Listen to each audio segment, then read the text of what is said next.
Ya, selamat sore Bapak, Ibu semuanya. Selamat bergabung dalam acara sore hari ini. Kita sebut saja Sarasean, ya, mengenai servant leadership, kepemimpinan berhati hamba. Reformasi belum selesai dan masih terus menuju makin disempurnakan dan kuncinya terletak pada pemimpin. Mencari bos tuh gampang, mencari orang pintar juga lebih gampang lagi. Apalagi cari yang sesat. Lebih gampang lagi, cari yang aneh-aneh lebih gampang lagi, cari koruptor lebih gampang lagi, cari orang nggak bener lebih gampang lagi. Tapi kita mau cari orang bener di antara orang-orang tidak bener. Nah, jujur saya belum menentukan pilihan. Saya ini soalnya ada di mana-mana ya. Tapi saya ditelepon sama Pak Bambang ya, Pak Dokter Bambang. Diajak ngobrol dan saya oke, karena itu termasuk wilayah di mana saya tinggal sudah 11 tahun, yaitu di Tangsel. Dan kayaknya saya sudah mengambil keputusan. Inilah tempat hidup saya sampai saya dipanggil Tuhan. Saya kerasan di sini. Saya sudah investasikan rumah yang besar dan kayaknya rumah terakhir saya. Dan juga di Tangsel di mana saya tinggal ini, saya sudah 6 tahun didaulat menjadi ketua lingkungan. Bukan RW, tapi namanya K3. Ketertiban, kebersihan, ya, dan kerapian, keindahan. Nah, K3. Dan itulah yang membuat saya makin betah di Tangerang Selatan ini, karena begitu menjadi ketua K3 atau lingkungan, jadi kalau RW ada masa periodenya, lingkungan ini ya nggak tahu, terserah warga. Maka saya memprovokasi para tetangga, karena memang biasa, saya ini di mana-mana disebut provokator. Saya memprovokasi tetangga-tetangga untuk membenahi lingkungan. Nah, singkat cerita, kita sudah 6 tahun berturut-turut menjadi juara K3 klaster terbaik di Bintaro Jaya, Tangerang Selatan. Ya, nanti mungkin saya juga bisa ikut berbagi cerita mengenai hal ini, tapi itu bukan hal yang utama untuk acara hari ini, karena kita mau berbicara mengenai kepemimpinan berhati hamba. Nah, sebelum mulai, kita akan minta untuk Pak Wiryo Hadi yang kita tuakan di sini, ya, untuk kita mulai dengan segala sesuatu, untuk mulai dengan doa. Dan kalau ada nasihat juga boleh, karena Pak Wiryo ini saya kenal dari zaman kuliah dulu, dan waktu kuliah itu bukan dipanggil Mas Didi gitu, enggak ya. Ada juga yang panggil Mbah Wir. Saking matengnya ya, saking dewasanya itu teman-teman tuh ada yang panggil Mbah Wir gitu ya. Itu karena dituakan, disesepuhkan gitu ya. Dan di sini juga kita menuakan beliau karena bukan umurnya tapi karena hikmatnya. Ya, silakan Pak Wiryadi. Oke. Saudara, anak-anak Tuhan itu tidak mengambil keputusan juga adalah keputusan. Tidak memilih juga itu adalah sebuah pilihan. Jadi kalau bisa, tetapkan pilihan. Bukan pilihan. Supaya kita punya hak ya untuk menentukan. Nah, kalau ada calon anak Tuhan, saya sudah baca dia punya proyeksi. Ya, hari ini kita berkumpul supaya anak Tuhan bisa menyatukan hati. Ada ada anak Tuhan yang akan bisa jadi calon pemimpin, ya kita dengarkan. Lalu kemudian ambil keputusan, jangan golput. Saya cuma pesan, saya sudah membuat pesan berantai untuk semua jemaat. Supaya apa? Ya, kita gereja tidak boleh berpolitik, tapi jemaatnya harus mengambil sikap politik. Ya, pendeta harus tidak boleh di atas mimbar, tetapi kalau di bawah mimbar boleh. Gitu. Sebagai orang. Ya, sebelumnya nanti Pak Jarod akan memaparkan sesuatu, nanti Bu Sarah, saya akan berdoa terlebih dahulu. Mari kita berdoa bersama-sama. Bapa di surga, kami mengucap syukur, kami berterima kasih untuk kesempatan istimewa, satu momen di mana kami akan memasuki pilkada khususnya di Tangsel. Ini satu sejarah yang baru. Oke, ini mau dibikin. Sebenarnya bisa disituin nih. Kalau kami salah memilih, kami akan mengambil keputusan yang salah selama 4 tahun ke depan. Itu sebabnya berikan kami hikmat-Mu, supaya kami menggunakan hak pilih kami untuk pemimpin yang berhati hamba, yang memikirkan rakyatnya. Kami bersyukur untuk presiden kami yang luar biasa.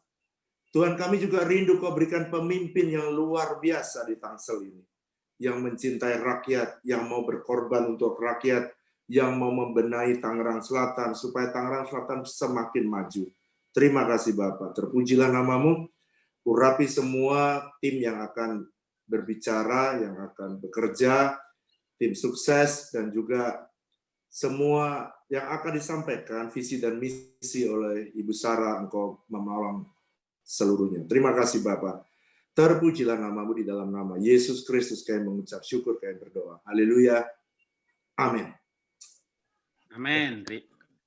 Amin. Terima kasih Pak Wiryo Hadi untuk doa dan juga arahannya supaya semua mengambil keputusan untuk menggunakan hak pilihnya dan menggunakan hak pilihnya dengan benar, ya. Dan semoga juga saya hari ini bisa menentukan pilihan saya. Cuma saya ini dites otak saya itu ternyata memang logika saya kuat sekali. Jadi saya punya otak dengan analytical 70% dan senang menggunakan data juga 70%. Walaupun saya seorang seniman yang melukis dan perasaannya kuat, tapi saya sering bunuh perasaan saya dan saya gunakan logika dan akal sehat saya. Bahkan kadang saya ditanya sama tetangga, saya bilang begini, saya pilih yang ateis kalau dia bikin Indonesia lebih baik, kira-kira begitu. Maksud saya yang seagama dengan saya pun kalau nggak bagus ya saya nggak pilih. Bukan di Tangsel, bukan di provinsi yang lain, tapi ada cerita di provinsi lain lagi. Ketika gubernurnya beragama Kristen dan dia justru melakukan pendekatan terhadap agama lain dan memberikan izin jauh lebih banyak kepada ibadah agama lain, sedangkan dalam izin pembangunan gedung gereja tidak ada sesuatu yang menonjol sama sekali. Jadi itu membuat saya sebenarnya apakah saya harus memilih karena dasarnya agama. Jadi saya tidak akan memilih seorang pemimpin hanya karena satu agama. Tetapi yang saya akan pilih memang yang dibutuhkan oleh bangsa ini, kalau dia pemimpin yang baik, punya integritas, jujur, punya hati hamba, syukur-syukur ya. Kalau pilihannya yang sama-sama baik itu satu agama, tentu rasanya lebih damai. Tapi saya tidak termasuk orang yang memilih pegawai, kongsi perusahaan. Saya kongsian 30 tahun juga tidak dengan satu agama.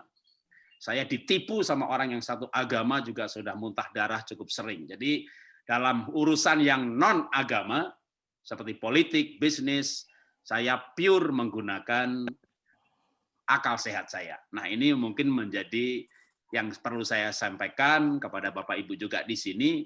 Maka hari ini saya akan bertanya nanti kepada Ibu Saraswati.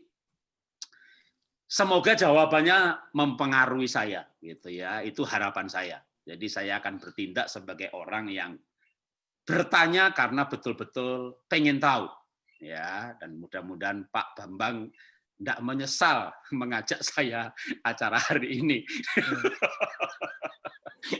Ya memang gaya bicaranya begini. Nah sebelumnya ya saya akan minta Pak Bambang dulu sebagai host kedua, kalau saya host pertama. Ya nanti kita berdua akan ngajak ngobrol-ngobrol Ibu Saraswati lengkapnya, ya. Tapi kita mulai dengan Dr. Bambang. Silakan Pak Dokter. Shalom saudara sekalian. Selamat siang Bu Saras. Selamat bergabung. Terima kasih buat waktunya. Pak Jarod, terima kasih. Ya. Pak Wiryo, terima kasih. Saya lihat di sini sebagian besar adalah para pemimpin-pemimpin yang punya dalam tanda kutip masa dan jaringan yang cukup besar. Makanya saya nggak kaget kalau Pak Jarod berkata bahwa Pak Jarod memiliki pertanyaan yang kritis. Itulah ciri khas seorang pemimpin. Harus seperti itu memang ya. Nah, jadi siang hari ini kenapa kita mengambil tema servant leaders? Ya, sebab kita tahu semua dimanapun kita berada, Alkitab sudah menjelaskan mulai dari perjanjian baru dan perjanjian lama sampai perjanjian lama sampai baru bahwa Tuhan selalu memakai pemimpin untuk melakukan sebuah perubahan. Yang kedua, kalau kita lihat sejarah dunia, besar atau kecilnya sebuah negara, jatuh atau bangunnya sebuah negara, ya, organisasi itu tergantung dari kepemimpinan. Indonesia, kita bukan kekurangan orang baik menurut saya. Kita adalah kekurangan orang yang baik dan benar.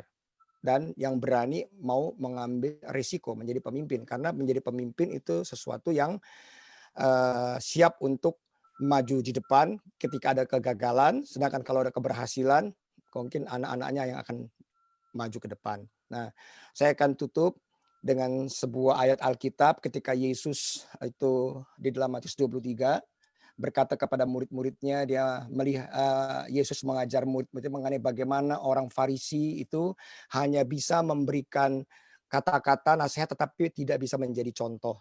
Sehingga Yesus berkata begini, barang siapa yang terbesar di antara kamu, hendaklah ia menjadi pelayanmu.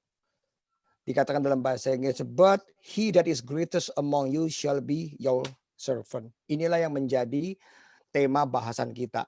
Ya, sampai ada kata-kata bijak yang berkata begini, the true greatness come through serving. Nah, saya kenal Bu Sarah sudah cukup lama, kami berada di organisasi yang sama dan saya melihat kiprahnya, ketulusan hatinya, kecerdasannya sebagai anak muda ya. Karena saya sendiri juga udah nggak muda lagi nih, gitu ya. Jadi dan saya melihat bagaimana kemudian keberaniannya terutama. Saya salut.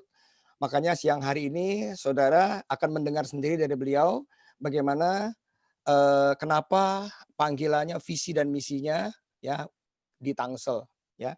Karena dengan pengalamannya sebagai politikus ya, di Senayan sebagai pejuang kemudian anak dan wanita, kemudian pernah di Komisi 5 selama 5 tahun, saya tahu betul bagaimana prestasi-prestasi dan karya-karyanya Bu Sarah yang telah dia lakukan. Makanya ketika saya tahu Bu Sarah mau masuk ke Tangerang Selatan, buat kita ini sebuah berkah.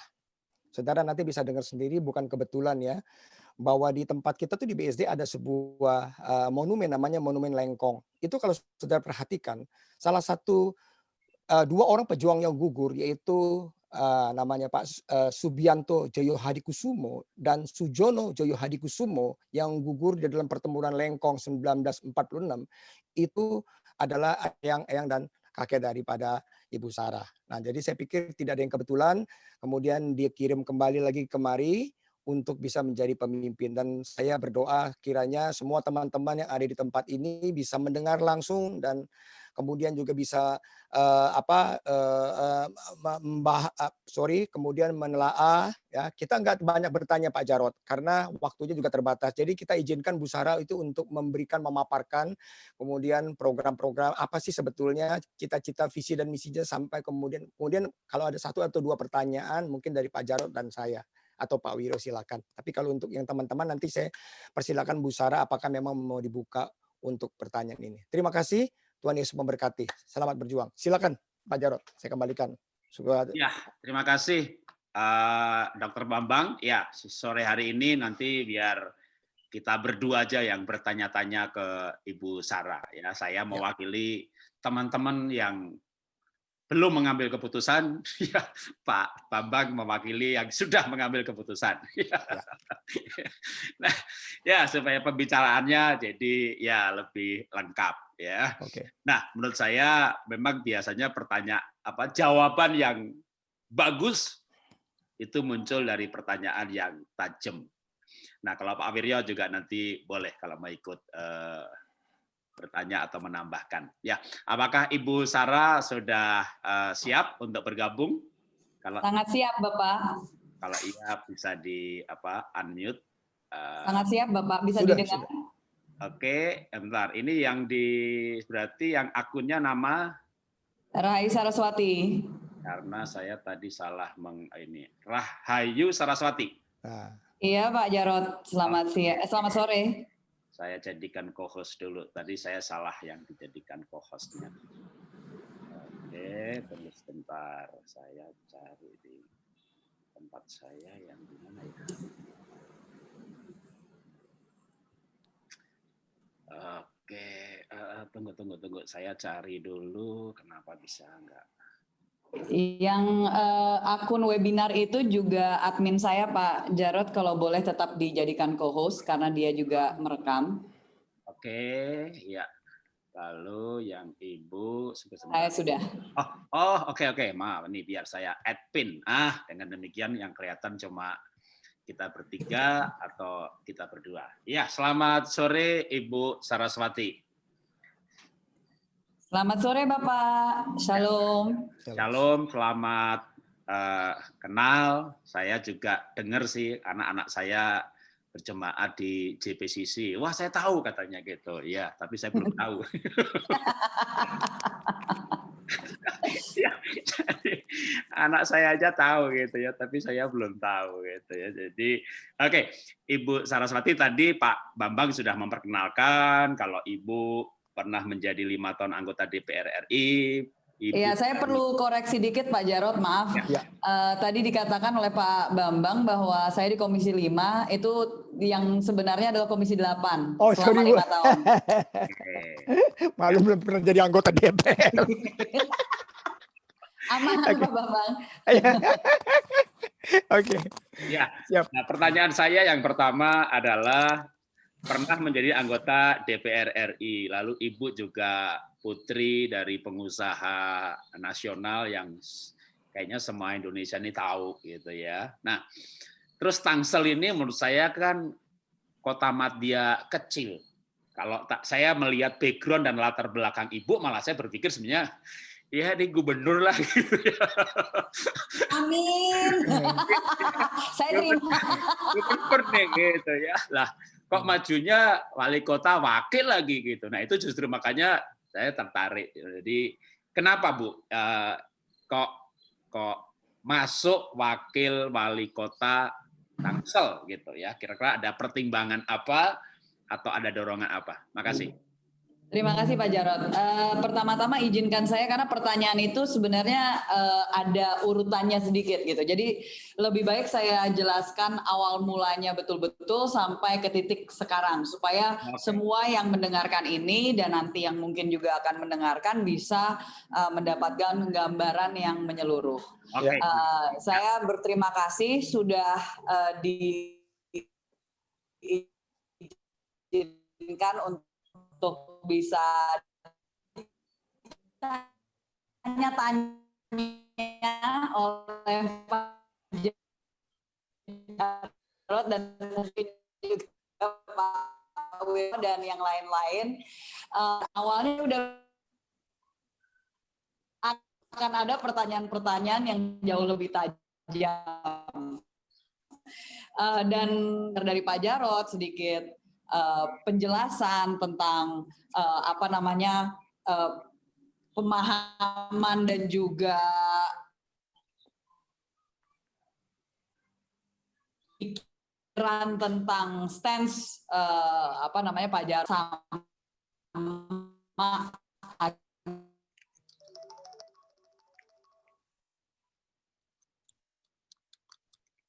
Halo, keputus-putus ya. Jadi untuk mengetahui kenapa saya bisa hadir di sini sekarang, maaf, ini jaringannya tadi sempat naik turun. Apakah sekarang bisa? Ya, oke sekarang oke. Oke, siap. Oke. Ya, tadi sempat naik turun, maaf. Biasa, ini masalahnya kalau belum ada fiber optik kayak gini, Pak. Oke. Jadi untuk mengetahui jawaban kenapa saya bersedia istilahnya untuk maju di Tangsel dan apalagi bukan sebagai nomor urut istilahnya posisi pertamanya, posisi wali kotanya, tapi sebagai wakilnya, itu juga harus mengerti mengapa saya masuk ke politik pada awalnya. gitu kan. Jadi saya salah satu anak muda yang bahkan bisa mengatakan saya alergi politik di awal. Saya sangat idealis, sehingga kalau misalkan saya melihat dan memahami politik, apalagi istilahnya walaupun saya dari tahun 2008 sudah aktif di organisasi kepemudaan, tetapi justru karena pengalaman saya itu, jadi saya menganggap diri saya itu alergi. Saya aktif, saya berperan, saya ikut andil, karena menurut saya itu adalah tanggung jawab saya sebagai anak muda dan generasi penerus. Tetapi melihat politik, kalau misalkan saya masuk ke dalam sistemnya, saya cukup istilahnya sangat resisten dan merasa bahwa politik yang ada di Indonesia ini sangat kotor. Ya, ini awal mulanya. Ini sebelum 2013. Namun yang terjadi di tahun 2013 itu saya setiap awal tahun, ini bukan show off atau bagaimana, tapi memang setiap awal tahun saya mulai dari tahun 2009 itu saya pasti puasa Daniel. Dan waktu itu pas selesainya itu di tahun 2013 adalah sehari sebelum ulang tahun saya. Saya ulang tahun tanggal 27 Januari. Dan waktu itu ada acara keluarga yang dimana tentunya kita kumpul-kumpul, saya satu meja dengan kakak saya, dengan saudara-saudara sepupu saya, dan kebetulan waktu itu kita baru saja, semua partai politik baru saja selesai verifikasi.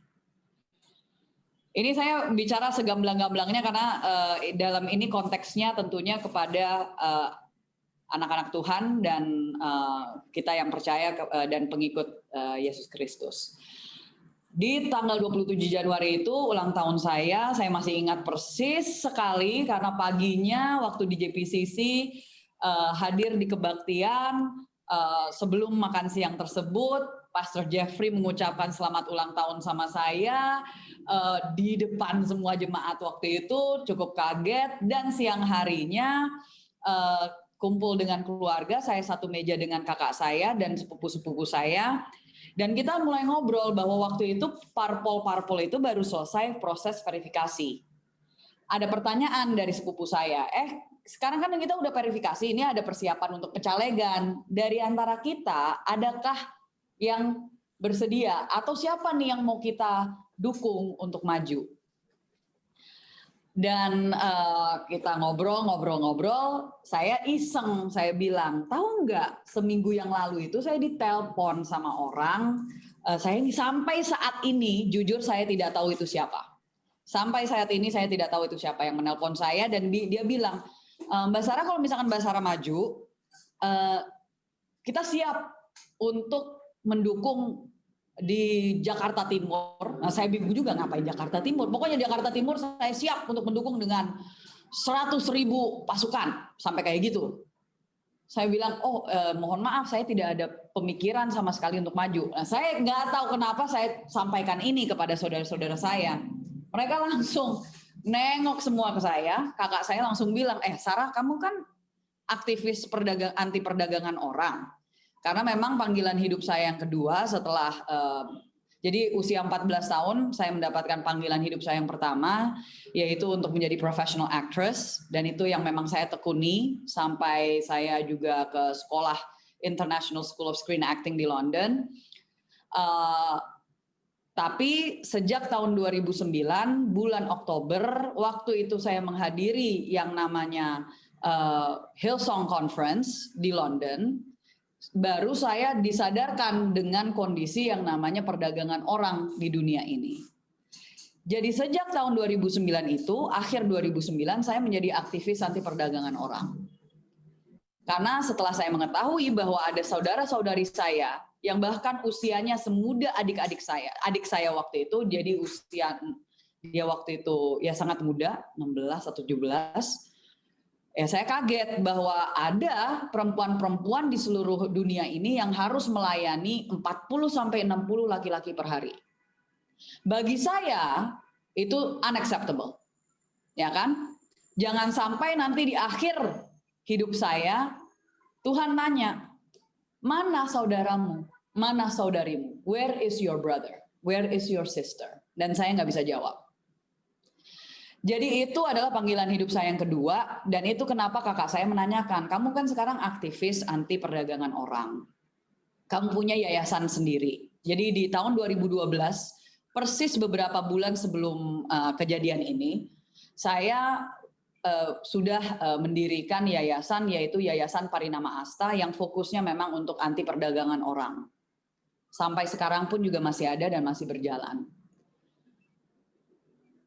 Saya bilang iya saya aktivis untuk anti perdagangan orang. Kakak saya bilang, kalau kamu sebagai aktivis, kamu tahu kan kalau kamu sebagai LSM, civil society, kamu hanya bisa gonggong dari luar istilahnya, a dog barking at the door. Tapi kalau misalkan kamu mau membawa perubahan secara nasional dan secara sistematis, kamu harus masuk ke dalam sistem. Dan artinya kamu harus memberanikan diri masuk ke dalam politik praktis. Sekarang ada kesempatan buat kamu. Mau nggak kamu yang maju? Saya jujur, saat itu juga saya ketawa-ketawa, saya bilang, you got to be joking. Saya bilang, no, nggak mau. Tapi saat itu pun juga sebenarnya udah sangat, ada pergumulan lah. Udah rasanya udah mau nangis gitu. Sepupu saya juga bilang, emang alasan kamu apa? Saya bilang, ya adalah, carilah yang lebih layak daripada saya nggak ada pemikiran sama sekali, kenapa nggak nyari mereka yang memang punya passion untuk politik. Saudara sepupu saya yang sekarang adalah wakil ketua Komisi 4 di DPR RI, dia bilang waktu itu, Sarah, kita nggak perlu orang yang passionate tentang politik. Kita perlu orang yang punya panggilan untuk membawa perubahan. Nah itu udah ngena banget gitu kan. Dan ya saya mau ngomong apa terhadap itu. Ya terus habis itu ya sudah kita tinggalkan dulu karena saya masih ketawa-ketawa aja gitu. 3 minggu saya mengalami pergumulan dan betul-betul itu pergumulan yang dahsyat. Saya bilang ini gimana sih selesai puasa Daniel kenapa jadi jawabannya kayak gini gitu. Hari Jumat 3 minggu setelah itu, jadi di bulan Februari, saya bangun masih betul-betul pakai piyama. Saya orang yang jarang-jarang baca koran karena saking merasa depresi lah kalau udah baca koran, melihat kondisi dan keadaan bangsa ini, negara ini. Dan waktu itu ada peristiwa yang cukup istilahnya viral ya kalau istilah sekarang, di mana ada seorang perempuan usia 15 tahun. Menjata sih gue nggak tahu deh. Nah loh, ya oke. Ada perempuan usia 15 tahun yang waktu itu meninggal akibat infeksi yang terjadi karena diperkosa oleh ayah kandungnya sendiri. Dan itu sampai ada 3 artikel di Kompas waktu itu yang saya baca. Dan itu semua membicarakan tentang kekerasan terhadap perempuan dan anak. Di satu artikel, nggak tahu kenapa mata saya tertuju ke artikel yang kecil di sampingnya. Dan itu ada membicarakan tentang para pimpinan kita yang terhormat di DPR RI yang menyatakan kepada wartawan bahwa kita sih sebenarnya akur-akur aja, cuman satu hal saja yang kita tidak setuju, yaitu poligami. Dan saya membaca itu setelah saya membaca terhadap artikel-artikel tentang kekerasan terhadap perempuan dan anak. Saya jujur saya marah minta ampun dan saya nangis sejadi-jadinya di meja makan masih pakai baju piyama. Dan saya mendengar di dalam hati saya yang Tuhan menyatakan bahwa kamu bisa menjawab tidak. You have that right to say no. Kamu bisa mengatakan tidak. Itu hak kamu. Tetapi kalau misalkan kamu mengatakan tidak kepada permintaanku, what I ask of you, maka yang kamu harus ketahui, yang harus bayar harganya, bukan hanya kamu, tetapi justru mereka yang bisa aku bantu melalui kamu. Dan itu betul-betul merebes mili lah istilahnya. Ya akhirnya seminggu setelah itu ya saya kalau misalkan udah di ultimatum kayak gitu mau bicara apa kalau misalkan itu sudah Tuhan yang minta. Ya akhirnya seminggu setelah itu saya mendaftarkan diri. Sehingga sekarang kalau misalkan Pak Jarod menanyakan kepada saya, kenapa kok saya mau maju di di Tangsel sebagai wakil wali kota. Sebenarnya sama saja. Kenapa kok saya mau pindah dapil waktu maju kemarin di 2019? Padahal kalau saya berpikir secara logis, saya amannya maju di dapil saya yang lama, yaitu Jawa Tengah 4, Sragen, Karanganyar, Wonogiri. Dan pertanyaannya juga sama, kenapa kok saya mau maju di dapil yang saya nggak ada sama sekali hubungannya dengan Sragen, Karanganyar, Wonogiri? Kalau saya mau kan saya adalah putri daerah antara Jakarta atau Banyumas atau Manado. Ya, tapi kalau di Manado saya adanya mati, udah paling bener-bener itu mati gaya karena itu satu provinsi, satu dapil. No thank you. Bahasanya aja saya udah nggak bisa karena juga oma saya nggak pernah gitu bicara dalam bahasa Manado, bahasa Minahasa ke saya gitu kan. Ya jadi akhirnya ke waktu itu ya terserah karena saya maju pun juga karena saya diminta oleh Tuhan sehingga dimanapun saya ditanamkan saya harus bersedia. Itu jawabannya. Jadi waktu itu saya ke Jawa Tengah 4, Sragen, Karanganyar, Wonogiri. Saya nggak komplain. Saya baru tahu saya ditaruh di situ oleh Partai Gerindra baru 2 hari sebelum DCS itu keluar. Daftar caleg sementara. Baru 2 hari sebelum. Padahal saya mintanya waktu itu di area Magelang. Nggak tahu kenapa, pokoknya saya pikirnya oke lah Magelang, interesting gitu. Maju di situ. Dipindahkan 4 hari sebelum DCS keluar di tahun 2018. 4 hari sebelumnya tiba-tiba saya diultimatum oleh keluarga saya, diminta saya menggantikan kakak saya di DKI Jakarta 3. Jakarta Utara, Jakarta Barat, dan Kepulauan Seribu. 4 hari sebelum saya diultimatum, saya hanya minta satu kepada orang tua saya. Kalau memang saya diminta untuk pindah, saya minta mohon saya diizinkan untuk melanjutkan apa yang sudah saya mulai di Jawa Tengah 4. Karena saya punya tanggung jawab kepada konstituen saya yang sudah saya janjikan saya akan bantu mereka untuk mereka bisa bangkit. Mereka katakan boleh, siap. Maka dari itu sampai sekarang pun saya masih in touch dengan mereka dan saya masih mengembangkan beberapa program di sana walaupun itu sudah bukan dapil saya dan saya bukan anggota DPR RI. Akhirnya maju di DKI, oke. Tuhan menyatakan berbeda. Saya sekarang tiba-tiba, nah ini yang berbeda, saya tidak mengajukan diri juga. Tiba-tiba saya sudah mempersiapkan untuk saya istilahnya mengembangkan usaha keluarga. Oke, akhirnya saya bisa mengembangkan passion saya yang ketiga, yaitu lingkungan hidup, karena saya aktivis lingkungan hidup 2010. Jadi setahun setelah saya mendapatkan panggilan hidup untuk anti-human trafficking, saya juga dapat panggilan hidup untuk lingkungan hidup di tahun 2010. Ditrain sama Al Gore waktu itu. Jadi tiba-tiba dari Ketua DPC Gerindra Tangerang Selatan, Ibu Li Claudia Chandra menghubungi saya. Mbak, tolong kita butuh kader yang berkualitas untuk maju di sini. Nggak apa-apa Mbak, ini perempuan juga diterima. Wong wali kotanya aja juga perempuan. Dan mereka ini sangat heterogen kok di sini Mbak. Karena memang saya pertanyaan saya yang pertama, Cialin, ini apa benar? Saya pertama ini kan masih sensitif nih soal agama dan seterusnya kan kita kan Kristen gitu ini gimana di situ? Oh enggak apa-apa Mbak, saya udah pernah kok maju di sini, sangat terbuka, sangat heterogen. Saya bilang ya udah kalau misalkan memang mau diajukan silahkan, cuman satu syarat saya harus mendapatkan green light dan restu dari orang tua saya dan dari orang yang saya tuakan, yaitu Pak D saya, Bapak Prabowo Subianto. Kalau misalkan kita bicara tentang saya mau melakukan kehidupan sesuai dengan keinginan saya dari dulu udah di Hollywood. Saya juga udah punya agen dari dulu di sana, salah satu agen yang tertinggi dan terbaik lagi. Ya, tapi satu hal yang kenapa saya akhirnya pulang ke Jakarta, pulang ke Indonesia di tahun akhir 2007, karena bagi saya restu dari orang tua itu sangat penting.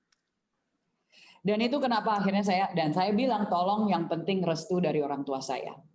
Proses berjalan, orang tua saya setelah saya bertemu dengan Pak Prabowo dan Pak Prabowo minta sebagai ketua umum untuk istilahnya, kamu mau tidak untuk maju?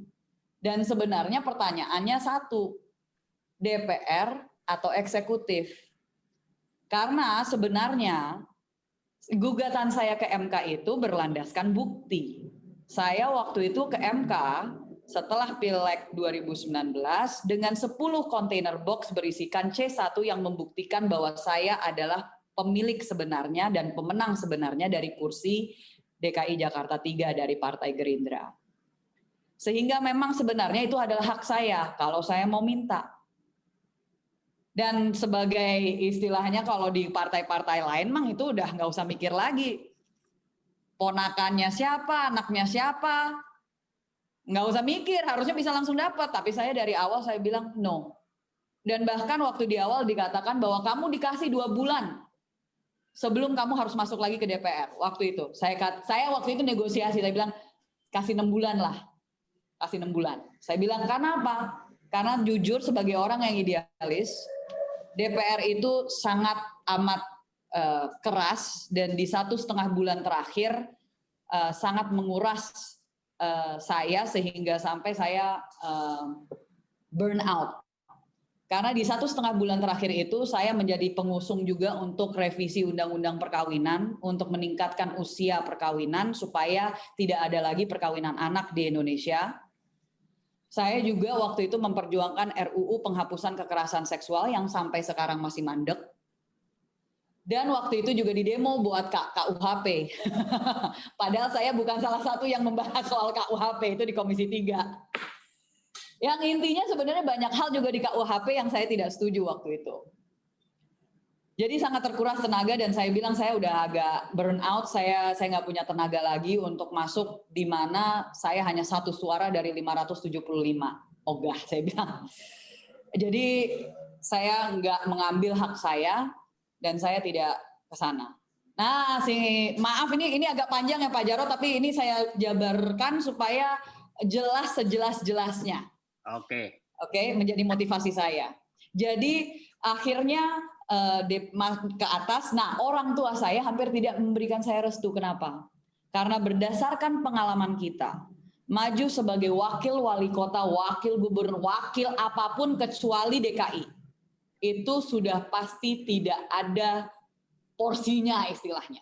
Seringkali tidak diberikan ruang oleh wali kota atau gubernurnya atau bupatinya untuk berperan atau ikut serta mengambil kebijakan.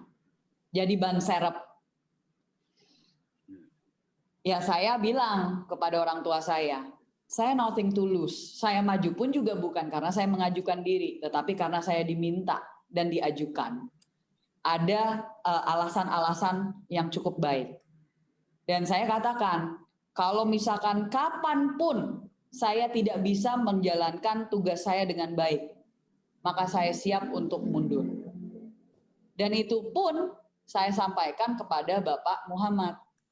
Waktu kita pertama kali berjumpa, saya bilang Pak Muhammad, saya mohon maaf, saya ada satu syarat yang disampaikan oleh orang tua saya.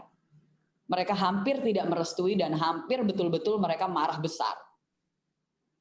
Saya hanya perlu kepastian dari Pak Muhammad bahwa saya akan diberikan porsi untuk saya bisa berkarya dan saya bisa bekerja. Saya bukan ban serep. Dan beliau sampaikan, oh saya sangat terbuka, saya bukan tipe yang seperti itu, kan kita toh juga punya kekuatan masing-masing. Saya bilang siapa? Dan satu hal lagi yang juga membuat saya mantap menjadi pendamping beliau, bahwa beliau kekeh dengan tagline Tangsel untuk semua. Ya. Karena beliau menyampaikan, Tangsel sebelum jadi Tangsel pun, itu sudah sangat heterogen. Yang ada di Tangsel ini, itu dari semua suku, agama, dan ras, dan bahkan dari seluruh dunia pun juga ada, karena saking banyaknya international school katanya. Saya jadi salut. Saya bilang, oh kalau misalkan seperti ini ya berarti kita wavelength-nya sama lah Pak, saya bilang. Ya akhirnya saya bilang kepada orang tua saya dapat jaminan bahwa saya bisa berperan, dan itu pun juga antara kita akan tertuang secara tertulis. Mana yang menjadi bagian saya untuk saya bisa mengerjakan, yang memang itu adalah keahlian saya dan mana yang istilahnya kita akan bicarakan berbareng-bareng. Itu akan secara tertulis. Dengan kepastian tersebutlah dan pertimbangan seperti ini. Banyak yang tadi yang seperti Pak Jarod bilang, kalau misalkan baca saya sebagai mantan anggota DPR RI, itu kan udah legislator, udah tingkat nasional, udah tingkatnya udah tertinggi. Dan kalau misalkan saya, ya mohon maaf, bukannya saya besar kepala atau gimana ya, peran saya pun juga nggak kecil di sana. Saya waktu itu Kapoksi dan seringkali saya mewakili Republik Indonesia sebagai delegasi untuk International Parliamentary Unions. Tapi saya juga menyadari dari segi eksekutif saya belum berpengalaman. Beliau sebagai sekda itu punya pengalaman dan bahkan mengerti betul seluk-beluk dari yang namanya birokrasi dan juga dari APBD. Kalau misalkan kita bicara juga dari segi latar belakang pengalaman beliau itu asli dari sini, artinya ngerti betul pergerakan dan perubahannya apa saja. Bahkan 30 tahun lebih beliau mengabdi untuk Tangerang Selatan. Jadi camat, akhirnya jadi sekda, pernah jadi kadis, dan seterusnya. Itu tidak bisa saya anggap enteng. Saya juga harus menyadari saya masih muda. Artinya apa ya? Saya bukan berambisi juga. Mohon maaf kalau misalkan nyari duit, ya ngapain di politik. Gaji wakil wali kotanya itu 3,8 juta loh Pak Jarod. Sedangkan anggota DPR RI 16,29 juta. Untuk apa saya maju sebagai wakil wali kota? Kalau misalkan untuk nyari duit, nggak ada. Jadi memang betul-betul saya hanya maju di mana ya doa saya sebenarnya cuma satu waktu selama proses kemarin sebelum deklarasi. Saya hanya bilang, Tuhan kalau ini bukan jalannya tolong ditutup. Wong saya juga nggak minta. Saya udah tahu, udah pasti bakal caci maki segala macam muncul lagi. Saya udah 2 kali jadi jubir, dicaci maki bahkan oleh saudara-saudara saya seiman. Udah semua segala hal udah saya makan, itu jadi makanan sehari-hari. Ya sebenarnya tadinya udah malas aja, udah ngapain lagi saya masuk ke politik. Udah mendingan saya cari kesejahteraan untuk keluarga saya dan juga saya memperbaiki dunia melalui bumi ini, melalui sustainable energy and sustainable business. Oke, Ibu Sarah, boleh saya potong sebentar? Silahkan Pak Jarod. Ya, sudah cukup jelas yang kami dapatkan dari segi alasan atau motivasi untuk maju.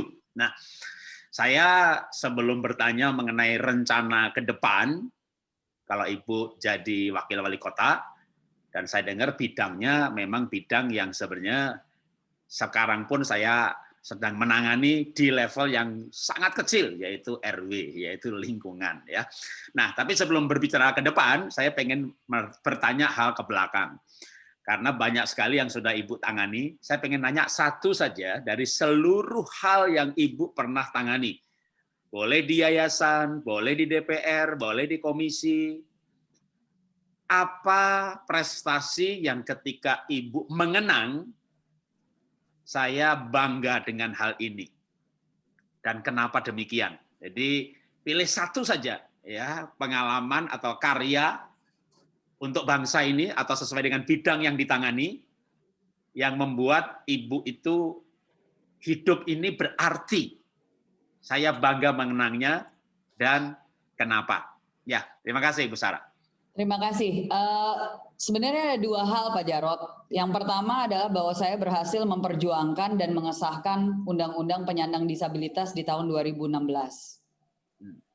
Tentunya itu bukan hanya saya, karena tolong dipahami kalau kita bicara DPR RI itu tidak pernah hanya 1 orang.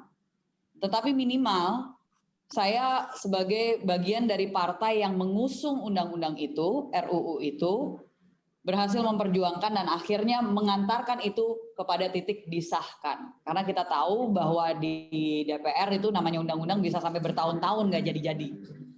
Jadi di masa saya berada itu dalam waktu 1 tahun, 1,5 tahun, berhasil untuk mengesahkan Undang-Undang Penyandang Disabilitas. Yang kedua adalah bahwa pada saat kita setelah selesai dengan Undang-Undang Penyandang Disabilitas, mempertimbangkan daftar prolegnas prioritas yang lainnya. Waktu itu yang maju, yang diajukan adalah dari Partai Golkar, yaitu Undang-Undang Tanggung Jawab Sosial Perusahaan atau CSR. Setelah kita pelajari, itu memang nggak jelas sama sekali RUU-nya. Karena di dalamnya itu hanya dikhususkan untuk perusahaan-perusahaan yang bergelut di sumber daya alam. Jadi bukan untuk semua perusahaan. Dan artinya apa kalau misalkan tanggung jawab sosial perusahaan, ya pokoknya alasannya banyak lah. Intinya saya waktu itu langsung menyampaikan, saya melobi kepada para pimpinan, bisa nggak ini kita tahan dulu, toh juga kita nggak jelas naskah akademisinya, kita juga nggak jelas ini undang-undangnya mau dibawa kemana. Bisa nggak kita membahas dulu yang lebih urgent adalah RUU Pekerja Sosial. Kenapa? Karena saya tentunya sebagai aktivis perempuan dan anak dan aktivis anti perdagangan orang tahu bahwa pendamping para korban adalah pekerja sosial. Sedangkan selama ini kita tidak punya payung hukum untuk para pekerja sosial. Jadi semua yang bekerja di yayasan-yayasan, semua yang lulusan pekerjaan sosial, ya itu nggak ada payung hukumnya. Nah, jadi akhirnya saya melobi untuk itu dibahas, dan dalam waktu pokoknya dalam waktu periode itu sebelum berakhir masa jabatan kami 2019, di awal tahun 2019 kami berhasil mengesahkan Undang-Undang Pekerja Sosial. Maaf, tahun 2018, bukan 2019. Tahun 2018 kami berhasil mengesahkan Undang-Undang Pekerja Sosial. Jadi bagi saya itu adalah dampak nyata yang saya bisa bangga menjadi bagian dari dua hal tersebut. Oke, Pak Jarod, aku potong sebentar ya. Karena waktu kita tinggal setengah jam. Tadi yang sudah dijelaskan Bu Sarah, saya pikir kita semua sudah jelas. Saya juga melihat Pak Jarod agak terharu. Saya pikir lihat ya. Nah, alangkah baiknya sekarang kita bicara mengenai Tangsel. Jadi saya mau bertanya kepada Bu Sarah nih ya, sebagai tawan ya. Kemudian juga saya bicara sebagai salah satu leader juga di sini, dan saya mau bertanya kepada Ibu Sarah, kira-kira apa yang Ibu bawa, perubahan apa yang kira-kira akan Ibu bawa ke Tangsel, dan kira-kira apa sih yang Tuhan taruh di hati seorang Ibu Sarah mengenai Tangsel.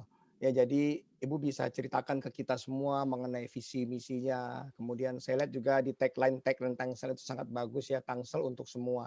Saya lihat itu ada singkatannya, bisa dijelaskan ke kita Bu.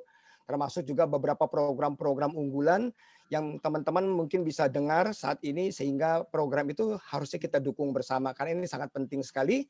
Ini akan menentukan bagaimana apakah kota ini mau dibawa kemana, seperti itu Bu, dengan visi yang Tuhan taruh buat Ibu. Silakan Bu Sarah. Ya, jadi terima kasih Pak Bambang. Jadi kalau kita bicara tentang visi misi, utamanya bahwa Tangsel ini tentu dengan Tangsel untuk semua, tetapi kami jabarkannya itu dengan TANGSEL, yaitu pemerintahan yang T transparan dan A akuntabel. Dengan pemimpin yang N nyata pengabdiannya, dan kami ingin menghadirkan cara kepemimpinan ini atau pemerintahan yang G gotong royong. Jadi gotong royongnya itu kenapa? Karena kami tidak mau tipe kepemerintahan atau kepemimpinan yang otoriter, yang satu arah, yang dimana seringkali ini bukan hanya di Tangsel tapi di seluruh Indonesia banyak sekali raja-raja kecil ya, yang dimana karena kita bicara tentang otoritas dan juga otonomi daerah, yang dimana mereka mengambil kebijakannya itu sepihak tanpa melibatkan masyarakat. Kami tidak mau seperti itu karena memang budaya kita ini kan gotong royong.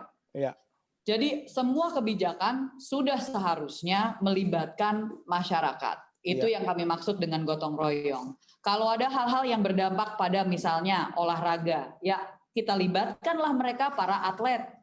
Kita libatkan tunas-tunas muda kita, kekuatan-kekuatan muda kita yang sebenarnya banyak atlet-atlet nasional itu dari Tangsel. Kalau kita bicara tentang lingkungan hidup, ya para aktivis pegiat lingkungan hidup bahkan kelompok-kelompok yang ada di kampus-kampus pun juga harus dilibatkan. Kita bicara tentang transportasi, ya harusnya dengan para pakar dan juga masyarakat yang akan terdampak. Nah, itu yang dimaksud dengan gotong royong. Dan semua itu tentunya akan berujung pada S sejahtera warganya, E elok kotanya, dan L luhur budi warganya. Jadi kami melihatnya secara menyeluruh. Kalau kita bicara tentang program nih, nah seringkali saya juga ditanyakan oleh para hamba Tuhan yang menanyakan programnya apa untuk jemaat kami. Saya selalu menyatakan bahwa program ini itu untuk semua. Karena sekali lagi Tangsel untuk semua. Dan Tangsel untuk semua ini bukan kita bicara hanya keberagaman, kita juga bicara keadilan sosial. Karena yang ada di Tangerang Selatan saat ini adalah ketimpangan sosial yang sangat jelas. Ya kan? Sampai itu sempat viral di Twitter yang ini BSD, ini Alam Sutra, ini baru, ini Ciputat, dan ini Pamulang. Ya kan? Diberikan visualnya itu di Taj Mahal istilahnya gitu ya. Nah, ini sudah terpampang jelas, dan kalau kita melihat kenapa kok keberagaman itu sudah ada dari dulu, tapi rate dari kerentanan Tangsel untuk konflik itu lumayan tinggi menurut data. Kenapa demikian? Karena saya salah satu yang percaya bahwa semua dan yang hampir semua permasalahan sosial, mau itu perdagangan orang, mau itu intoleransi, mau itu konflik antar anak-anak tawuran, itu pasti ujung-ujungnya berhubungan juga dengan kesejahteraan sosial, keadilan sosial, ya kan? Kenapa kok ada ya kesan istilahnya pribumi versus pendata, ya kan? Kenapa ada kesan-kesan yang istilahnya ada anti etnisitas tertentu? Karena seringkali yang kita lihat, dan ini saya belajar dari pendahulu-pendahulu saya dan orang-orang yang memang adalah senior-senior saya belajar dari mentor-mentor saya ini. Mereka menyatakan bahwa ini banyak yang terjadi ya karena ketimpangan sosialnya itu jauh sekali. Dilihatnya secara kasat mata, seolah-olah bahwa etnis tertentu tuh pokoknya kaya semua. Dan mereka yang megang kendali atas ekonomi di Indonesia. Terjadilah kecemburuan sosial itu, sehingga sangat rentan terhadap konfliknya. Nah, itu kenapa yang saya tekankan selalu adalah, kalau kita bicara tentang program, untuk jemaat maupun bukan jemaat, udah pasti kita bicara kesejahteraan. Karena banyak permasalahan di sini itu hubungannya dengan kesejahteraan. Artinya apa? Fokus utama kami contohnya di tahun pertama sudah pasti tolong dipahami kami baru dilantik itu baru bulan April. Berarti menggunakan pedoman penyusunan APBD 2021 yang sudah dirumus dari sekarang. Dan itu pun ada dua fokus utama, yaitu penanganan COVID-19 dan juga pemulihan ekonomi. Kalau dari pemulihan ekonomi, ya untuk semua itu dipastikan harus ada akses pada 5 hal. Kita pastikan adanya pendataan, supaya pendataan semua stimulus dan program-program yang namanya bantuan iuran dan apapun yang lainnya itu tepat sasaran. Yang kedua, kita bicara pelatihan, supaya kita menciptakan lapangan pekerjaan, bukan menciptakan pencari pekerjaan baru. Yang ketiga, kita bicara akses pada permodalan. Siapapun seharusnya jika mau membuat usaha baru, antara mereka bisa punya modalnya sendiri, karena punya modal hanya 500.000, hanya 1 juta, itu sudah cukup kok untuk membuat usaha baru. Yang keempat, kita bicara pada pendampingan. Pendampingannya artinya apa? Ada coaching klinik, ada sentra-sentra kreatif, ada pusat kreativitas anak muda, ada tempat pendampingan untuk misalnya pendaftaran sertifikasi halal, bicara tentang sertifikasi haki untuk hak ciptanya, dan seterusnya dan seterusnya. Yang terakhir kita bicara tentang sarana dan prasarananya. Harus ada tempat-tempat yang menopang untuk usaha-usaha yang ada UMKM ini, startup ini, supaya mereka ada tempat di mana mereka bisa berjualan, mau itu secara fisik maupun juga secara virtual. Karena COVID-19. Nah, penanganan COVID-19 kita juga menyampaikan untuk semua. kita menjanjikan, menjamin, dan itu juga salah satu hal yang menjadi masukan dari Dr. Bambang, yang kami sangat bangga akan hal ini. Terima kasih. Ini contoh nyata gotong royong. Ya. Jadi Terima kasih, dari kesehatan, ya kan, Dr. Bambang menjadi salah satu yang ada bagian di situ dengan jaringannya, banyak memberikan masukan ke kami yang menyatakan sangat memungkinkan dan sebenarnya bisa.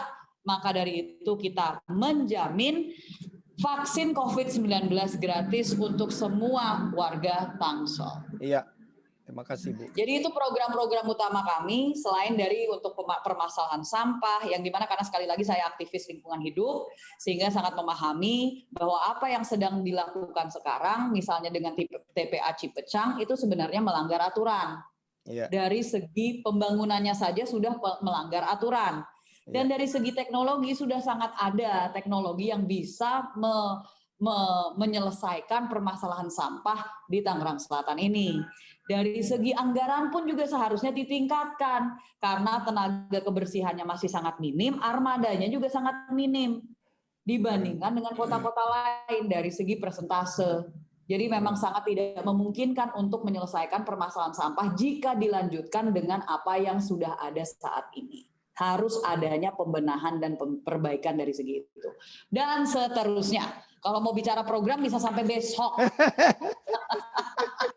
Terima kasih. Kalau dokter kan udah bisa nanya kapan aja, ini Pak Jarod dulu nih. Pak Jarod silakan, ayo. Iya, tadi saya juga mau nanya yang sama tuh mengenai program ke depan. Kan tadi saya bilang saya mundur dulu ke belakang, apa yang dibanggakan dan kenapa, baru apa yang ke depan, ya. Nah, saya juga mungkin maaf Pak Jarod, saya mungkin perlu menambahkan sedikit karena banyak yang mungkin udah kenal saya itu karena saya juga orang tua dari anak berkebutuhan khusus. Yang saya harus jelaskan bahwa Undang-Undang Penyandang Disabilitas itu saya sahkan sebelum saya bahkan hamil dengan anak saya yang kedua itu. Jadi itu mengapa saya istilahnya Tuhan kasih saya kesempatan untuk membuat dunia ini dan komunitas ini jauh lebih baik untuk anak saya bahkan sebelum saya tahu bahwa saya akan punya anak yang berkebutuhan khusus. Wow. Oh, saya pikir justru karena ibu punya anak kebutuhan khusus maka memperjuangkan hal itu. Ini enggak ya, terbalik ya. Justru sudah kan itu 2016 Pak. Saya baru melahirkan dia, baru hamilnya itu 2017. Wow. Ini bagi saya walaupun hal kecil, tapi sebenarnya ini ada perbedaan yang berarti ketika orang memperjuangkan yang memang kebutuhannya kan, it's not a leader. itu emang orang yang butuh untuk dirinya. Tapi ketika ibu memperjuangkan dulu, bagi saya itu hal yang berbeda. Nah, saya kalau bicara program saat itu saya bilang juga ibu sepertinya sudah cukup siap ya dengan program ke depan. Nah, saya malah membawa lagi kepada hal yang sebenarnya nggak praktis dari segi program, tapi yang tema hari ini aja mengenai kepemimpinan berhati hamba. Saya pengen ibu kesaksian aja atau sharing mengenai tema yang hari ini kepemimpinan berhati hamba. Ibu boleh berikan kesaksian ya apa yang pernah dialami mengenai hal ini ya kan itu kan nggak mudah atau nggak bisa ya kalau pengertian pasti gampang ya, arti servant leadership adalah begini gitu tapi saya ingin ibu memberikan kita sebuah kesaksian dan setelah itu nanti saya kembalikan ke Dr. Bambang lagi kalau ada pertanyaan yang ingin mempertajam mengenai visi dan misi tapi saya dari sisi personality ibu dan saya hanya minta satu kesaksian yang mengungkapkan tema ini. Makasih Bu. Pak Jarod, jujur kalau misalkan kesaksian saya sebagai servant leader, menurut saya lebih cocoknya adalah mendengar dari tim saya atau masyarakat yang mungkin pernah berinteraksi dengan saya. Karena kan agak aneh kalau saya kesaksian bahwa saya adalah servant leader yang luar biasa, ya bingung juga ngomongnya. Tapi ada nggak di sini yang bisa memberikan kesaksian? Kalau ada stafnya atau apa boleh? Merekanya lagi pada di luar. Bingung juga mereka, udah bingung nih. Bentar, saya cek dulu nih. Aduh, Oke, soalnya yang Pak Bambang ngikutin. dulu. Pak Bambang silakan ada pertanyaan. Mungkin kalau nanti ada yang mengenal dan menyaksikan boleh juga. Ya, kalau saya kan di organisasi yang sama saya sudah 10 tahun dan saya mengenal Pak Hasim, seorang pengusaha, pemimpin, dan itu buat saya menjadi seorang teladan ya. Integritasnya cukup baik, makanya saya tetap setia bertahan di organisasi ini walaupun saya sempat juga seperti yang Bu Sarah katakan, saya sempat dicaci maki sama teman-teman seiman. Apalagi ketika pemilihan presiden kemarin saya sempat berfoto bersama, bahkan saya berdoa bersama untuk Pak Prabowo, gitu ya. Sampai kemudian foto itu diupload oleh teman-teman seiman, dikatakan bahwa saya mendukung partai yang ada dalam tanda kutip ada garis kerasnya seperti itu. Nah, saya katakan gini, lah kalau makanan saya sehari-hari ya, Dok, ya iya udah kemarin makan ya. sehari iya. Jadi istilahnya gini, Pak, kalau saya kenal Bu Sarah, ya saya tahu memang saya kenal dekat itu baru-baru ini berapa bulan terakhir kami ya ketika itu kita mau bangun rumah sehat Nusantara dengan visi kita membuat legacy ya.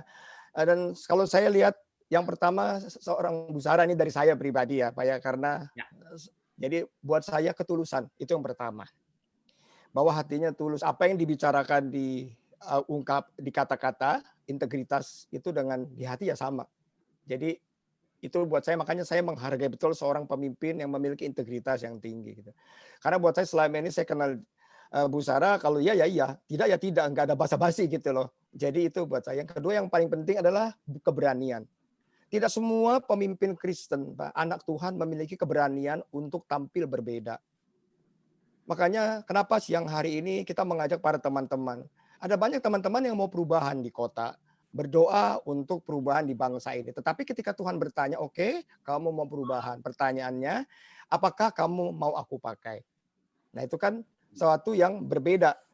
Ketika itu pertanyaan timbul dalam hati saya kita harus berani tampil berbeda. Walaupun pada akhirnya ada air mata yang harus kita tuai. Karena sampai hari ini pun Pak Jarod dan Pak Wira juga tahu bahwa saya ini berkecimpung di dunia pilar politik kan bukan setahun 2 tahun gitu. Dan itu saya konsisten nih apapun yang terjadi. Ya, bahkan sempat ambulans Keisira itu saya taruh itu sekian bulan di depan praktek saya itu dicaci maki juga. Tapi banyak orang yang tertolong gitu. Nah itu aja yang saya lihat dari seorang Bu Sarah, 2 hal, integritas, keberanian. 2 hal itu yang membuat saya sampai hari ini terus akan mensupport dia. Ya, mungkin teman-teman yang lainnya nanti kalau ada juga pasti akan hal sama. Dan orangnya asik gitu. Ya, jadi enggak jaim gitu ya. Masih milenial, Dok. Oh iya milenial. Jaim, enggak jaim. Tapi saya senang aja gitu. Apa yang ada di isi hatinya spontan itu. Itu yang membuat saya ini kita kira-kira seperti itu Pak. Dan itu dibutuhkan oleh Tangsel. Berani. Ya bukan berani hanya karena ada Pak Prabowo loh ya.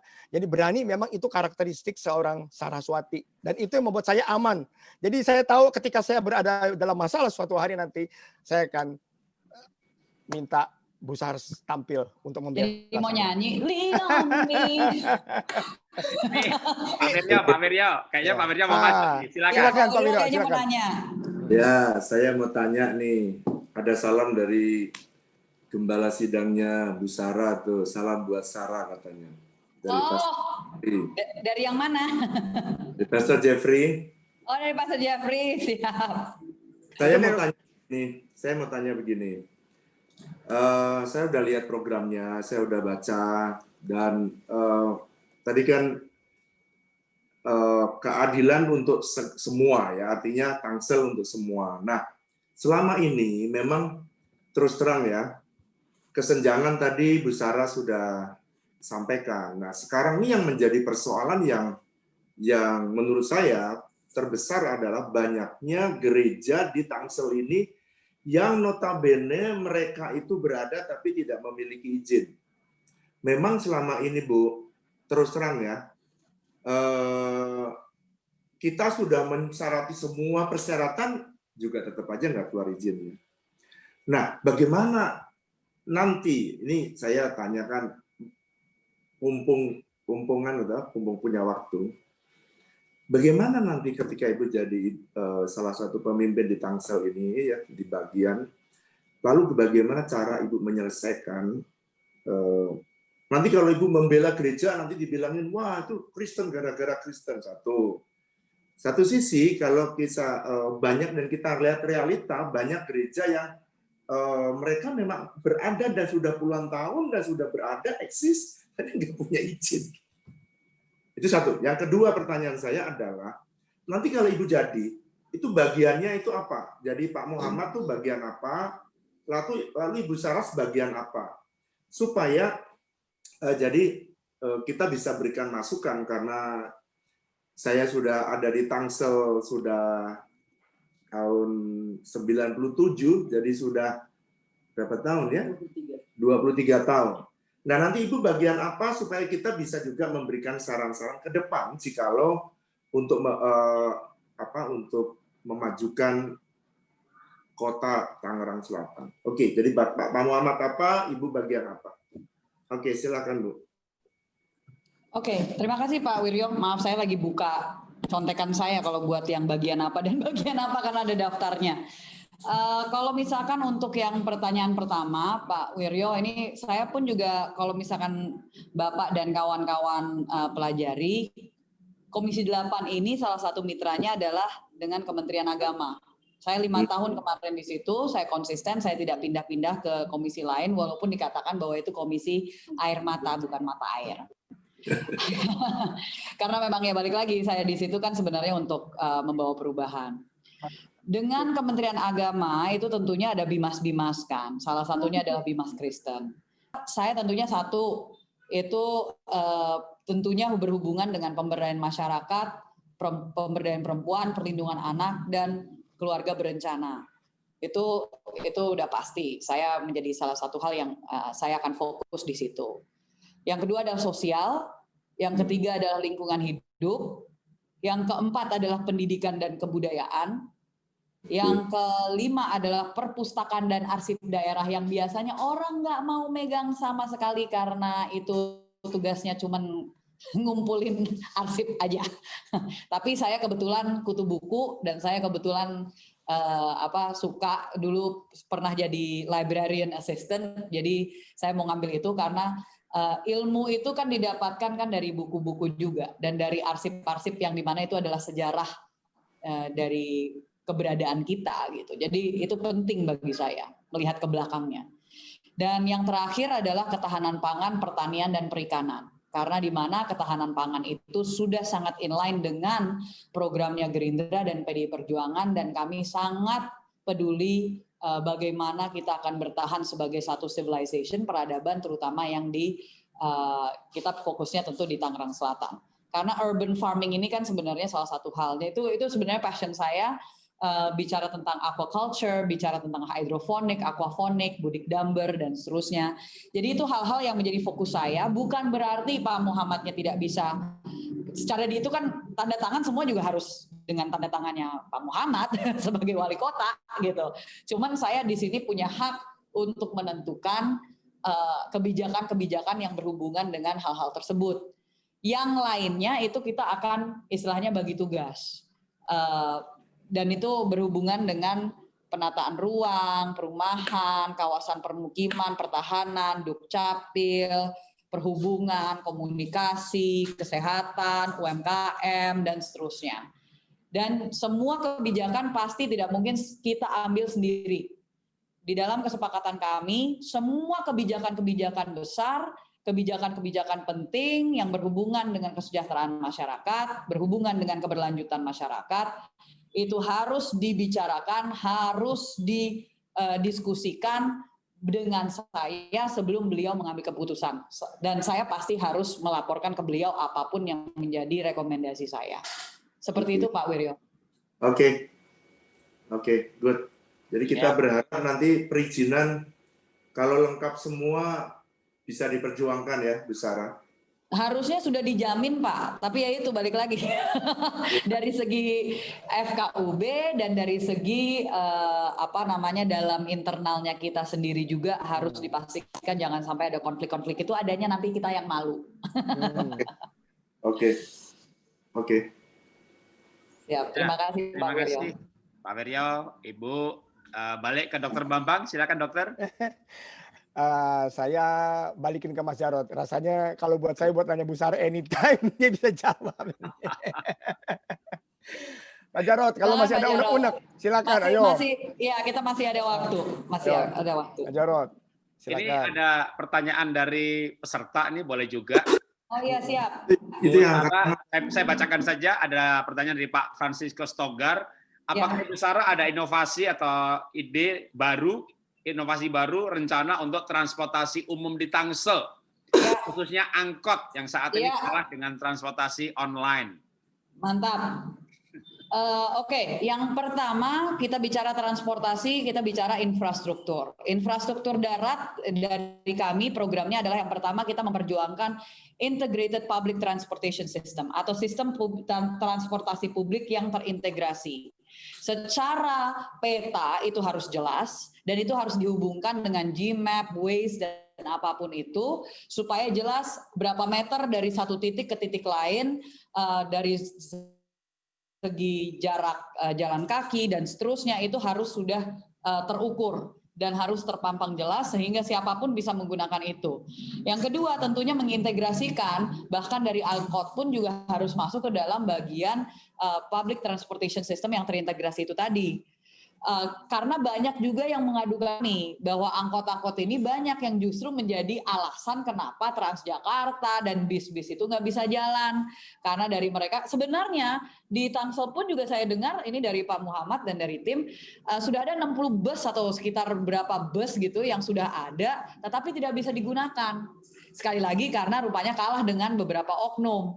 Oknum-oknumnya itu salah satunya adalah angkot. Yang dimana karena mereka tidak. Nah ini kalau misalkan sudah terintegrasikan dan memastikan bahwa angkotnya pun juga adalah bagian dari angkutan umum yang di-support dan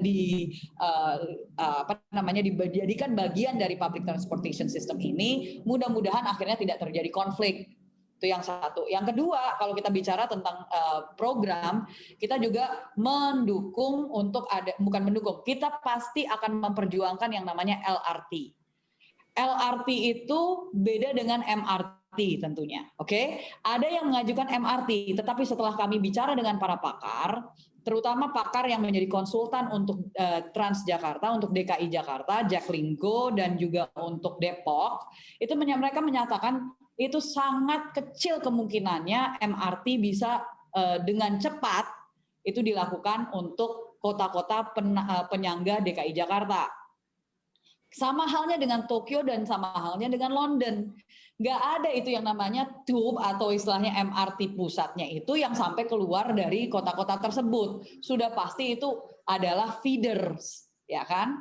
Nah, kalau misalkan kita bicara pengumpan, itu LRT adalah jawaban yang sangat tepat.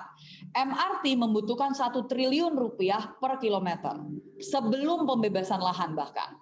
Sedangkan untuk LRT yang kita menggunakan adalah monorail. Dan itu akan digunakannya adalah pakai baja, bukan pakai beton. Artinya akan jauh lebih murah, bahkan tidak perlu melakukan pembebasan lahan. Sehingga itu sudah dihitung kemungkinan paling maksimalnya adalah 400 miliar per kilometer.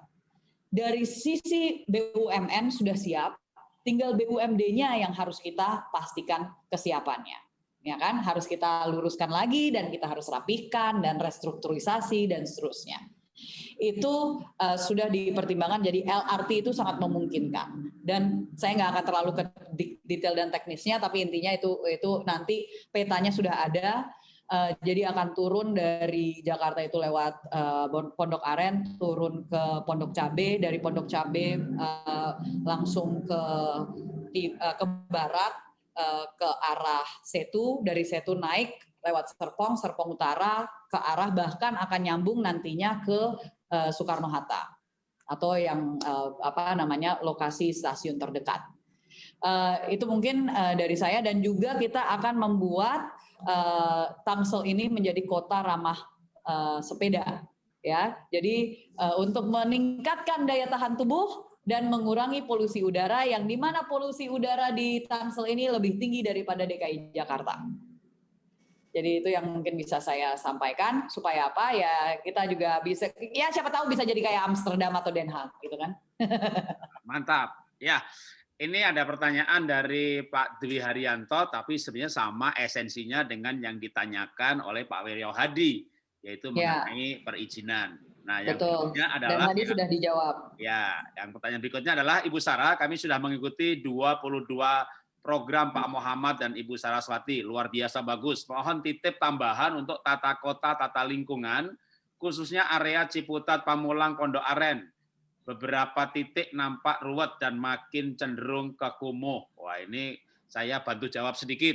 Supaya bisa dititip programnya, maka harusnya ya Bu Sarahnya dijadiin wakil wali kota dulu.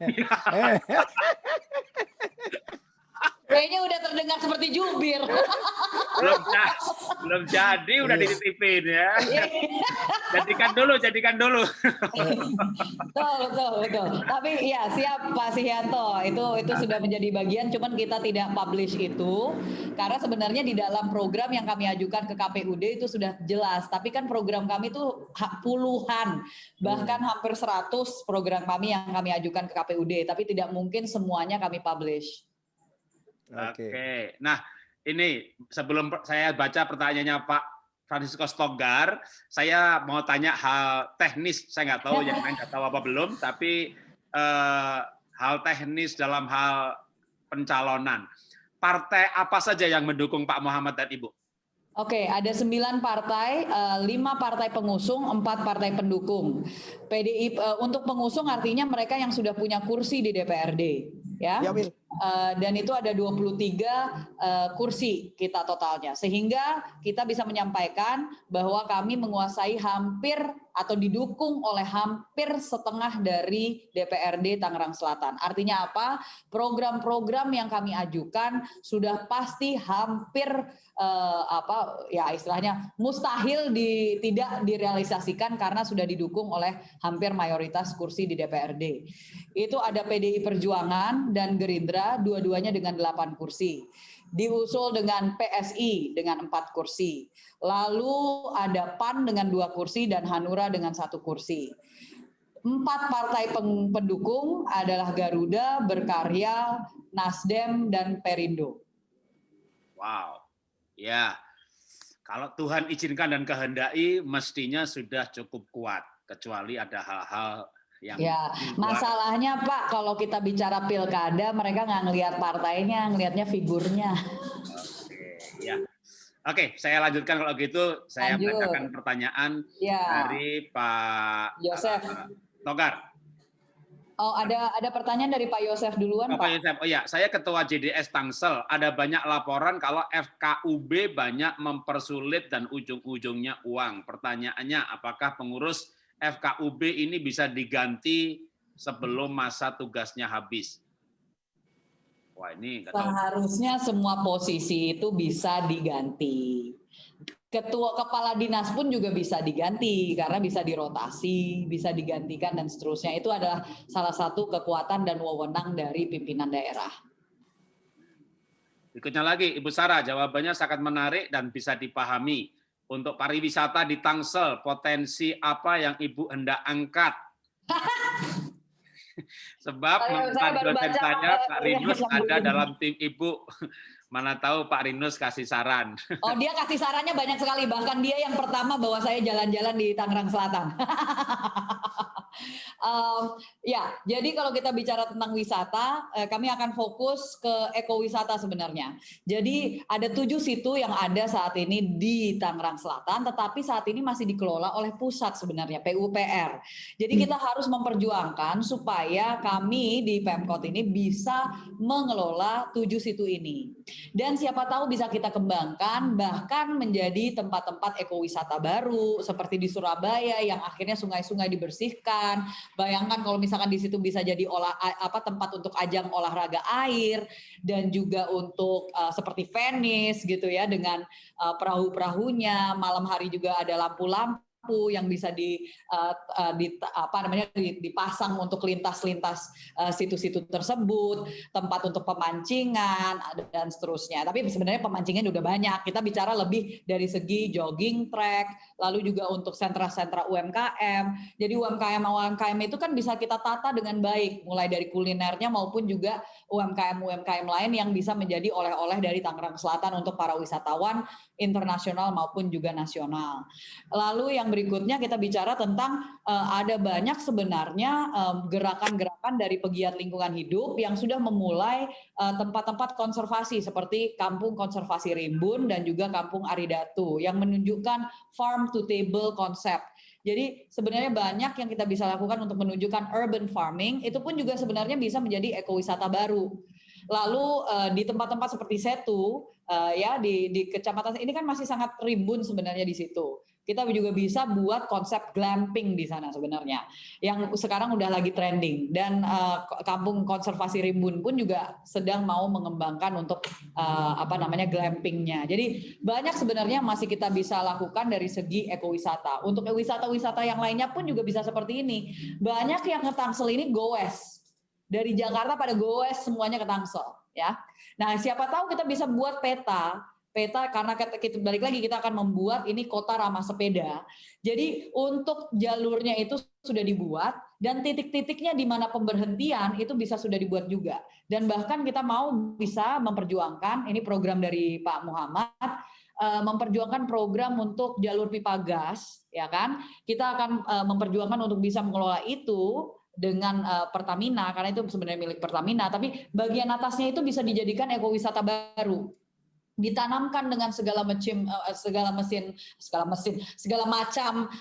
tanaman untuk ketahanan pangan, tapi juga dijadikan tempat untuk wisata juga, terutama untuk mereka yang apakah itu jalan atau goes yang dengan UMKM mirip dengan yang dengan situ-situ, tetapi ini di atas jalur pipa gas. Mungkin itu hal-hal yang bisa kita sampaikan. Tapi itu masih harus diperjuangkan, kita juga harus pelajari juga, tapi yang buat situ itu yang udah pasti. Wow, saya terus terang ini tadi kan di awal acara bilang saya belum mengambil keputusan gitu ya. Sekarang ambil keputusan. Ini dengerin Ibu nih jelasinnya nih lancar banget gitu ya. Tanya udah kayak orang tinggal di Tangsel lama aja gitu. Saya aja udah di Tangsel dari tahun 2009 gitu, nggak ngerti yang Ibu sebutin gitu ya. Mantap. Puji Tuhan. Mantap. Jawabannya mantap Pak. 9 Desember jadi nggak bingung. Nah, saya akan sebelum saya serahkan ke Pak Dr. Bambang lagi gitu ya, saya sebenarnya tinggal di Tangsel 2009, tapi jujur KTP saya itu DKI. Jadi banyak itu yang seperti itu, Pak. Jadi mohon maaf saya nggak bisa coblos Ibu nih, nggak bisa milih.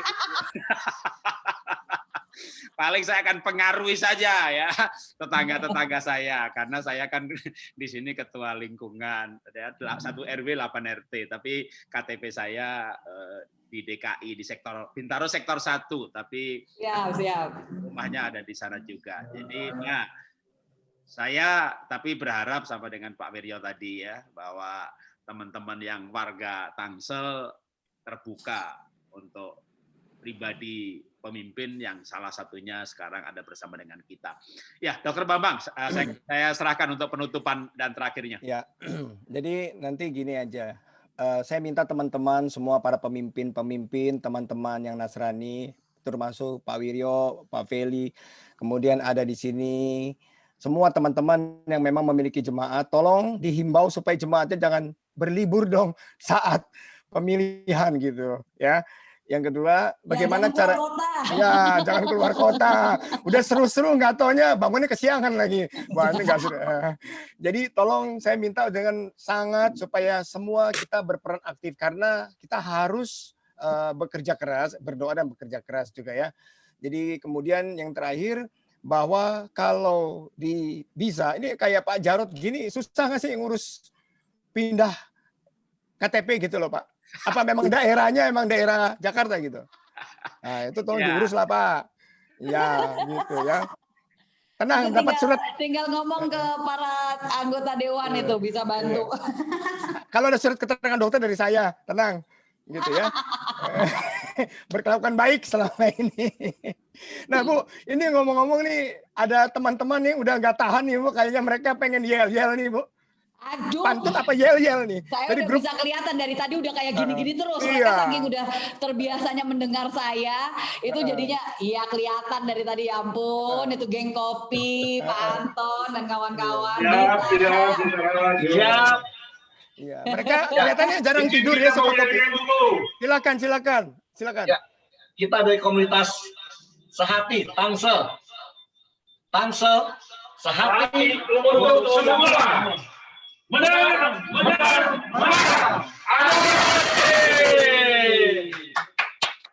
Oke, keren. Oke. Mantap. Oke. Saya mohon maaf Dr. Bams, saya ada titik berikutnya, ini pertemuan penting sebentar lagi. Jadi Oke, Bu. saya harus pamit terlebih dahulu, tapi mungkin bisa ditutup dengan doa. Ya, oke.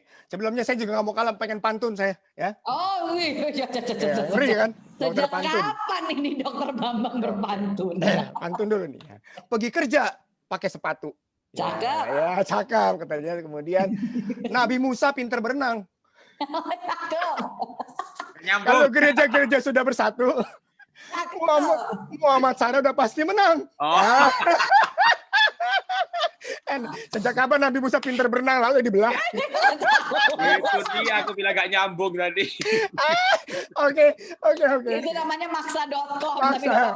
Ya, oke. Pak Jarod aja dapat kehormatan buat nutup deh. Saling kita doakan Sarah. Ayo teman-teman, silakan. Terima kasih. Oke, mari kita berdoa bersama-sama. Bapak, kami mengucap syukur pada sore hari ini kami boleh berbincang-bincang dalam persahabatan dengan Ibu Sarah dan juga dengan teman-teman para pemimpin di Tangsel. Kiranya pembicaraan kami menjadi inspirasi dan juga membuat kami punya visi ke depan apa yang harus kami lakukan untuk membawa Tangsel lebih baik lagi melalui pergantian kepemimpinan menjadi suatu pemimpin yang baru di dalam wilayah ini. Dan kami percaya akan ada perubahan yang nyata ketika Tuhan menempatkan orang-orang yang Tuhan pilih di dalam satu wilayah. Dan kami percaya, kami mendoakan supaya Tuhan memberkati pencalonan Bu Sarah. Kami mohon Tuhan berkenan dan memberkati Bu Sarah untuk menjadi pemimpin wilayah Tangsel sebagai wakil wali kota. Terima kasih Bapak, dalam nama Tuhan Yesus kami berdoa mengucap syukur. Amin. Terima kasih Bu Sarah, terima kasih Pak Wiryo. Terima kasih semuanya. Terima kasih Sehati. Ya. Semangat. Ayo. Terima kasih Bapak Ibu semua. Kasih. Tuhan Terima berkati. kasih, Ibu Sarah. Terima kasih geng kopi. Terima kasih. Terima kasih Pak semuanya. dan Pak Jarod. Terima kasih banyak Pak Jarod, Pak Wiryo. Sukses ya Bu. Tuhan Oke. berkati. Tuhan memberkati. Bye. Waduh, Tangsel. Terima kasih semua. Ada Sehati, ada Tongkat Musa. Ini kopi pato-pato, silakan merapat, yang merapat.